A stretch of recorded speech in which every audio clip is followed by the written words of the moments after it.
Hola, bienvenidos a Cardio Flash College, un lugar para aprender cardiología con animaciones flash.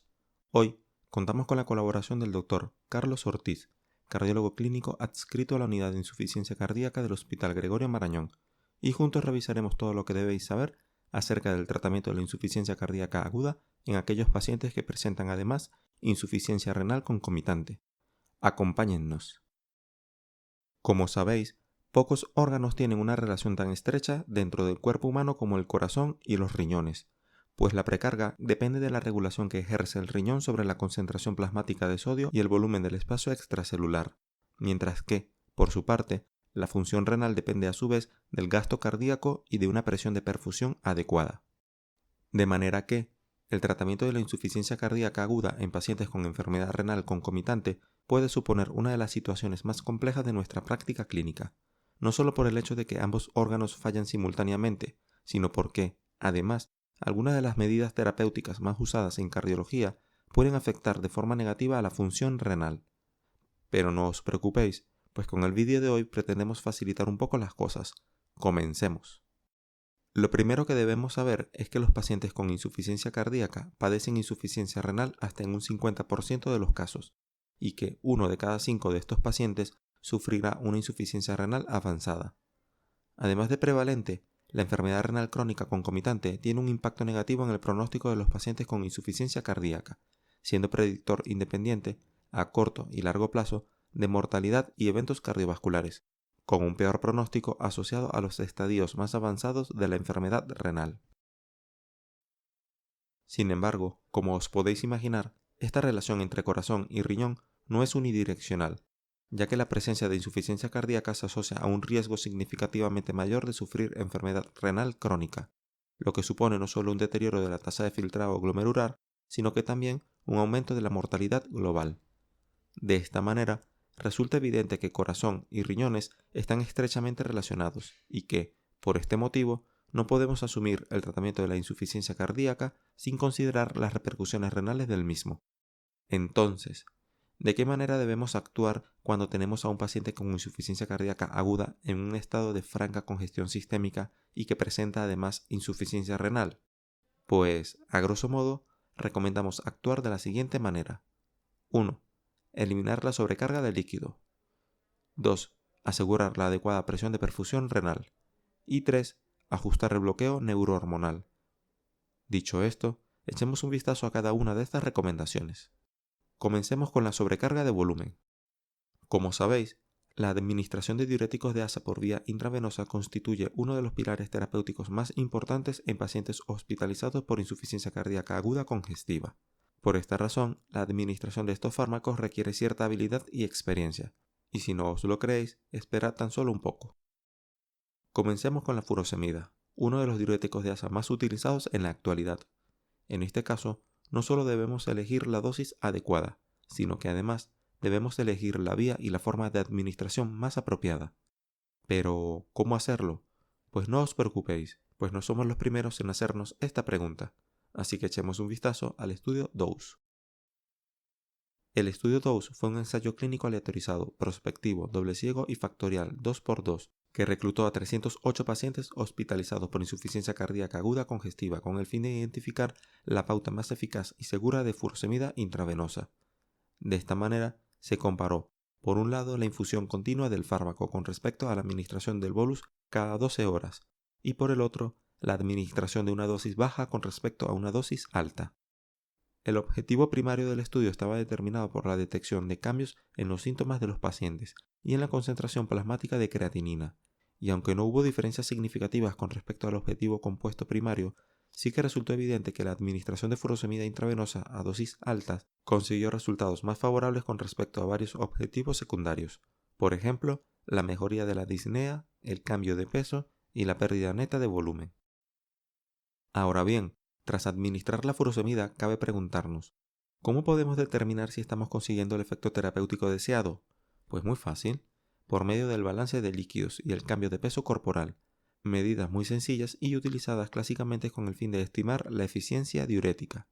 Sin embargo, es un hecho que el cálculo del balance hídrico a veces puede resultar inexacto, y que el cambio de peso no tiene por qué representar la redistribución del volumen corporal. Por estos motivos, los indicadores de la respuesta diurética están cobrando cada vez más importancia en la práctica clínica. Así, la medición de la concentración urinaria de sodio en una muestra de orina obtenida 2 horas después de la administración de diuréticos de asa ha demostrado una excelente correlación con la excreción total de sodio en orina de 6 horas. De manera que, por medio de esta prueba podemos afirmar que la respuesta diurética es adecuada cuando la concentración urinaria de sodio es superior a 50 miliequivalentes litros. Pero esto no es todo, pues un ritmo de diuresis superior a 100 mililitros hora durante las primeras 6 horas de tratamiento diurético o un volumen de orina superior a 3 litros en las primeras 24 horas de tratamiento también son indicadores clínicos de buena respuesta diurética.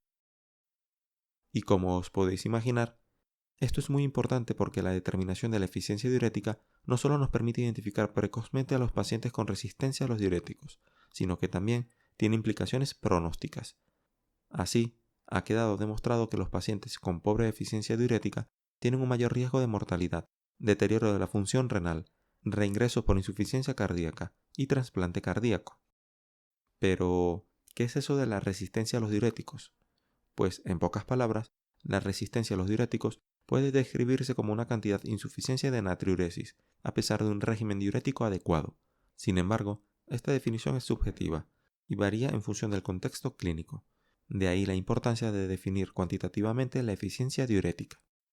De esta manera, los mecanismos responsables de la resistencia a los diuréticos han sido agrupados bajo el término fenómeno de frenado diurético, siendo algunos de los más importantes el shock cardiogénico, la congestión del sistema venoso renal, el aumento de la presión intraabdominal, las bajas concentraciones del diurético a nivel del asa de Henle y la reabsorción compensatoria de sodio por causa de la hipertrofia del túbulo contorneado distal.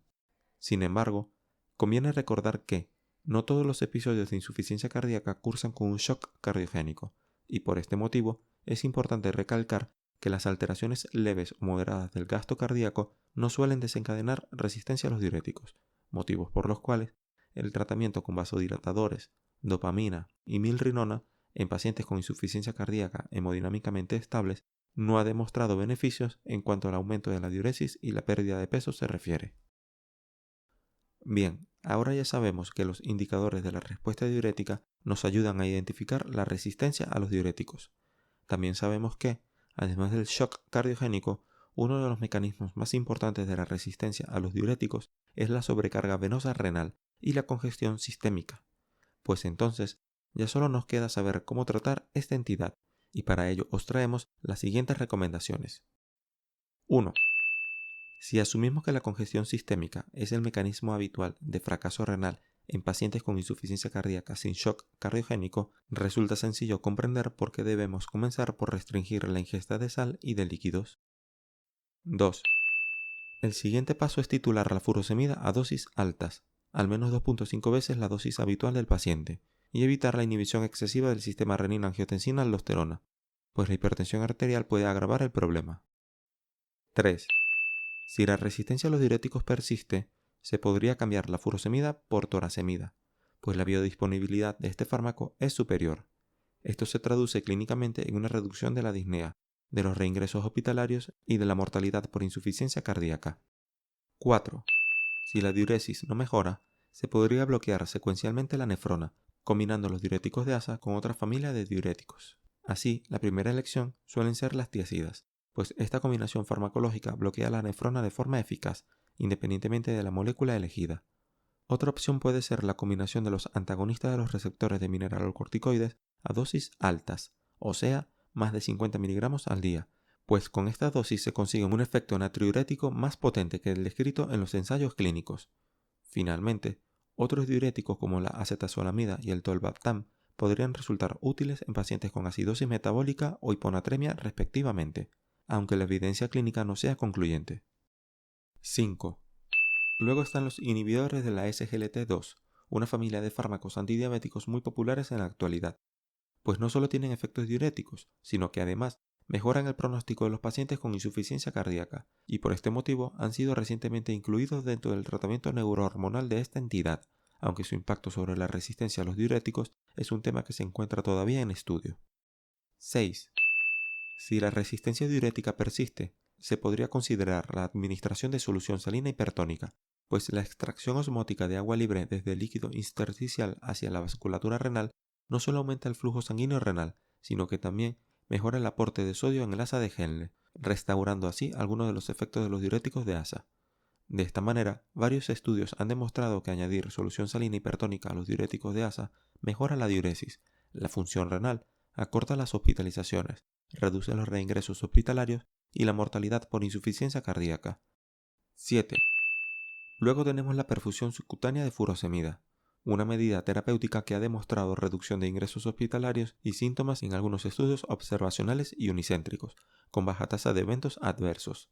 Sin embargo, como os podéis imaginar, son necesarios estudios aleatorizados para confirmar estos datos. 8. Ahora es el turno de la dopamina. Como sabéis, la administración de este fármaco a bajas dosis no consiguió demostrar beneficios clínicos en el estudio ROSE-HF. Sin embargo, el análisis por subgrupos sugirió posibles beneficios en pacientes con fracción de eyección reducida. Ahora bien, aunque la dopamina no tiene ningún beneficio comprobado en la resistencia a los diuréticos, puede usarse como último recurso en estos pacientes dados sus beneficios teóricos. 9. La nesiritida es un péptido natriurético B recombinante aprobado por la FDA para el tratamiento sintomático de la insuficiencia cardíaca. Aunque pequeños ensayos clínicos han demostrado efectos favorables del fármaco sobre la hemodinámica y la disnea en pacientes con insuficiencia cardíaca, la verdad es que, en los ensayos clínicos más grandes, como por ejemplo el ROSE-HF y el ASCENT-HF, no pudieron demostrar que la nesiritida consiguiera beneficios relevantes con respecto a la resistencia a los diuréticos. Por último, en caso de congestión sistémica severa refractaria a tratamiento médico, podríamos plantearnos la ultrafiltración y la diálisis peritoneal. Empecemos por la ultrafiltración. En este caso deberíamos decir que los resultados obtenidos en los ensayos clínicos resultan contradictorios, pues los beneficios clínicos de la terapia no han podido ser demostrados de forma rotunda. Sin embargo, debemos señalar que los criterios de inclusión y los protocolos de ultrafiltración fueron diferentes en cada estudio, y por estos motivos dichas contradicciones podrían estar justificadas. Por su parte, diversos estudios observacionales han demostrado que la diálisis peritoneal es capaz de reducir el peso del paciente, mejorar la clase funcional, mejorar la calidad de vida y reducir el número de ingresos y el tiempo de hospitalización por insuficiencia cardíaca. Estupendo. Ya sabemos que los diuréticos de asa son fundamentales para el tratamiento de la sobrecarga hídrica en pacientes con insuficiencia cardíaca. Además, hemos visto la importancia de ciertas herramientas clínicas conocidas como indicadores de la eficiencia diurética. Y finalmente, hemos aprendido a identificar y tratar el fenómeno de resistencia diurética. Ahora nos corresponde cambiar de punto. Hablemos entonces de presión de perfusión renal. Como sabéis, la creatinina, la tasa de filtrado glomerular y la diuresis son herramientas clínicas necesarias para identificar el deterioro de la función renal. Así que, como os podéis imaginar, en ocasiones podemos ver un aumento de los niveles séricos de creatinina en pacientes con insuficiencia cardíaca aguda que están siendo tratados con diuréticos.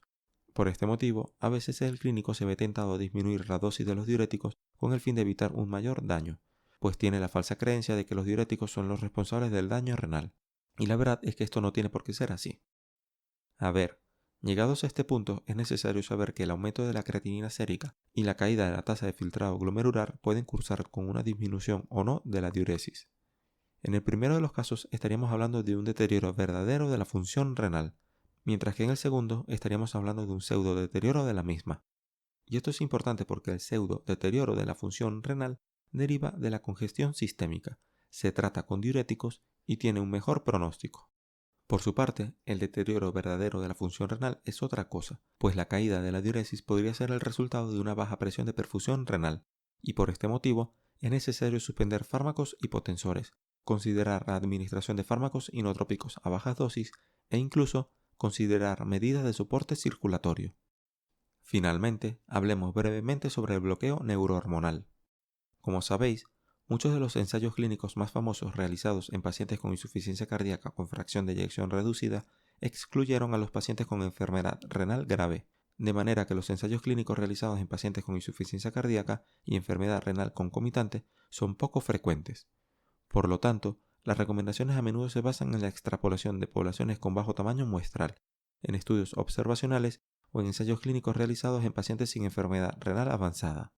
Sin embargo, recientemente se ha publicado un metaanálisis que incluyó 26 estudios y casi 20.000 pacientes, donde se sugiere que en pacientes con insuficiencia cardíaca con fracción de eyección reducida y enfermedad renal crónica, el efecto de los inhibidores del sistema renina-angiotensina-aldosterona es incierto en términos de mortalidad e ingresos hospitalarios. Con respecto a los beta-bloqueantes, parece que pueden reducir el riesgo de mortalidad por cualquier causa y el riesgo de hospitalizaciones por insuficiencia cardíaca congestiva, aunque la calidad de la evidencia es, como mucho, moderada.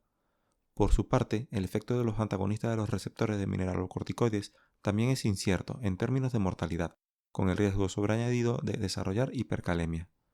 Finalmente, el beneficio clínico y la seguridad del sacubitril/valsartán en pacientes con enfermedad renal avanzada es desconocido, pero hay ensayos clínicos que sugieren que el deterioro de la función renal es inferior con respecto a los IECAS.